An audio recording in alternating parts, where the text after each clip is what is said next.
Good evening, everyone. Welcome to the 2023 Boomtown Gala dinner.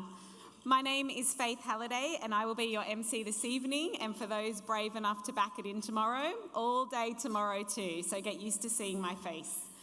I'd like to start by acknowledging the traditional owners of the land, the Wongal people, and pay respects to elders past, present and emerging. So let's just get this out of the way.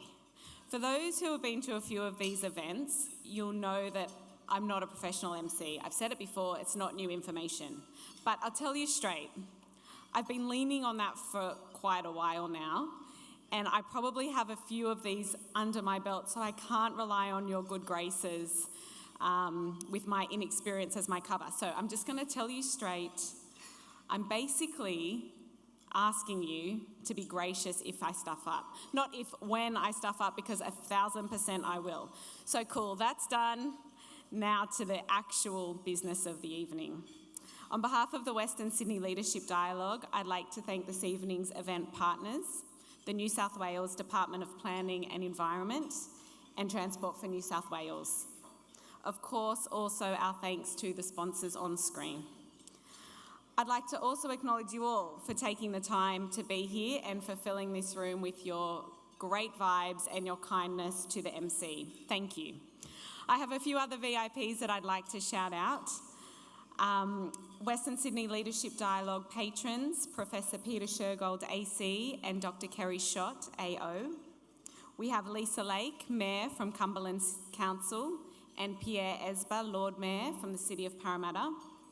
We have Josh Murray, Secretary for Transport for New South Wales, Kirsten Fishburn, Secretary for the New South Wales Department of Planning and Environment, David Saliba, MP, Member for Fairfield. We have Luke Foley, former New South Wales Leader of the Opposition and Member for Auburn. We have the Honourable John Brown AO, former Member for Parramatta, and the OG Federal Member of Western Sydney. Of course, he's the father of Chairman Christopher Brown, who I'll have the absolute pleasure of introing later. Wait for it, it's going to be good. And of course, not to mention my friend and Dialogue CEO, Adam Leto. Don't let his professionalism, intellect, and recent celebrity fool you. He's also a whole heap of fun and one of the greatest guys in the office, so please join me in welcoming Adam to the stage.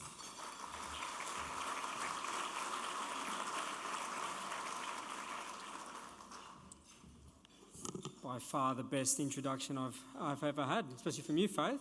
Thank you. I'd like to start, obviously, by acknowledging the traditional custodians of the lands in which we meet today, the Wongal, and pay my respects to Indigenous elders past, present and emerging. And welcome, everyone. I know there's a lot going on at this time of year, and I appreciate everyone taking the time tonight, and hopefully we'll see many of you here tomorrow for our conference with Ministers Joe Halen and John Graham, along with some pretty cool speakers like Kirsten Fishburn. Don't pretend that's the first time you've been called cool, Kirsten. I know you are. I also want to give out a shout out to all of our distinguished guests with us tonight. Faith mentioned a few of them. But in addition to our MPs, our mayors, councillors, I do want to acknowledge the attendance of a couple of our patrons, Professor Peter Shergold, Dr. Kerry Schott. Kerry Schott, in addition to her roles as chair of the New South Wales Net Zero Emissions and Clean Economy Board and chair of the Advisory Board to Energy Co New South Wales, was recently appointed by Federal Minister Jim Chalmers to chair the Competition Task Force Advisory Panel. It's a mouthful, all of those titles, Kerry, which has been established to advise the Treasury on national competition policy. So well done, Kerry, on that. And it's also great, as always, to see Professor Peter Shergold. And just when you thought he couldn't receive any more recognition or honours, he's recently received his Honorary Doctorate of Letters from WSU, recognising his outstanding contribution to Australian public life and education. Well done, Professor.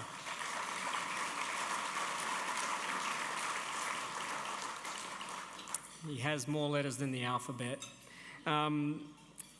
Mike Murdoch, another one of our patrons, has sent his apologies. He's been busy working on about half a dozen reviews for the state and federal governments, one of which was announced today. So he's been a man in demand the past 12 months. Also want to give a shout out to John Brown, who's with us, as mentioned, Christopher's father, our chairman, and he's just recently launched his new book, So I believe he's doing a book signing out the front around 7:30. If anyone's interested, some good stories, maybe even a few about Chris in there. And also dear friend Jeff Roberts, who's back from his international trip. Good to see him back in the building again. Welcome, mate. Tonight's a little bit different to the conference tomorrow. It's a little bit more celebratory. It's an opportunity to look back on some of the projects that have come to life over the past 12 months. It's also a time for us to pause and reflect on how much has and is happening in Western Sydney. It's often easy, given the pace of what's happening, to lose sight of the pretty amazing things that are popping out of the ground. And for all of the talk and speculation surrounding the challenging development and economic conditions, and yes, there are some, the fact is that there is still a lot happening, and tonight's impressive list of project winners is a testament to that. What has been noticeable in this year's crop of winners is the mix of private sector, councils, government and other industry partners that have worked together to deliver the sorts of projects that are delivering social, economic and community value. From new recreational facilities, civic spaces, best practice social and affordable developments, innovative and nation-leading feats of engineering and earthworks. These are all things that are happening in our backyard. This year's awards program, unlike years that have gone, may not be categorised by the scale of the projects that we've been accustomed to, but the quality and the impact of the work that's been undertaken is probably some of the best that we've seen. There's no denying that we are entering into somewhat of a new era when it comes to infrastructure investment and delivery in Western Sydney. And while it's unlikely that we're going to see a repeat of the historic levels of spending that have defined the past decade, to suggest that the pipeline is drying up would be a mistake. Over the next couple of years, we're going to see some pretty impressive and important projects come online. We're talking about the much anticipated Parramatta Light Rail, which I personally think is going to have a real transformative effect on a city that is already starting to move towards global city status. It's a status that will be a step closer once the Powerhouse Museum opens in 2025, which, when combined with the newly refurbished Riverside Theatres, has the potential to establish the northern end of Parramatta as one of the city's premier arts, cultural and dining precincts. We've got two pretty significant metro projects, which you would have heard about this year. The City Southwest, which we expect will catalyse a range of activity and opportunities in Bankstown, even more so when a new $1.3 billion hospital redevelopment arrives, which has the potential to integrate with the nearby Western Sydney University Bankstown campus, which is one of the projects that will be recognised tonight. We've also got a Western Sydney Airport metro line, which is currently underway and on project and on budget and on track to be delivered by 2026. These are just a few of the major projects that we'll see delivered over the next 2 to 3 years. And of course, that's not even factoring perhaps the biggest of all, the Western Sydney Airport, which is getting closer and closer to take off. The big question, and one that we're going to interrogate over the next couple of days, is what comes next. That once the airport opens at the end of 2026, once the metro lines are approved and built, once some of the critical pieces are in play, where to then? Simple message, and one that the dialogue will continue to prosecute, is that the job's not done. Yes, this includes a Parramatta Light Rail Stage 2. It's making sure the roads in and out of the Aerotropolis are delivering the connectivity, the accessibility and efficiencies that our residents, employees and investors need. It's making sure that future transport corridors are preserved, that future metro links connect Western Sydney with Western Sydney. The government has shown that it has and can play a key role as an enabler of growth. It is shown in Parramatta that simple but important signals, like decentralising government jobs, like formally identifying it as New South Wales second CBD, can make a difference. These things don't actually have a dollar value attached to them, but they do require imagination and ambition. If the same approach can be applied to help grow the rest of the region, like it has done in Parramatta, especially in the southwest, which is in many ways still playing catch-up on infrastructure, then the region as a whole will be a better place.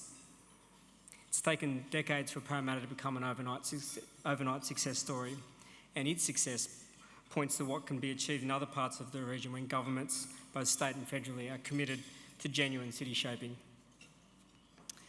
Importantly, we need to continue to evolve and expand upon the current narrative so that it isn't just focused on homes, but emphasise the role that both strategic planning and transport can play in growing smart jobs in the region. And as we'll see tonight, the commitment that we'll see from our partners, our councils, our industry, and our increasingly educated tertiary sector is that it goes beyond just BAU. This is a group that's firmly centred on setting new standards in excellence, at delivering quality, not just to meet the community needs of today, but the future generations of tomorrow. Before we start the formal proceedings, I do also want to acknowledge the effort that a lot of our stakeholders in the network put into putting submissions forward for Project of the Year. In addition to the standouts that we're about to see tonight, there were a bunch more that were of similar high quality. So I want to thank those who took the time to put in the time to put forward their submissions.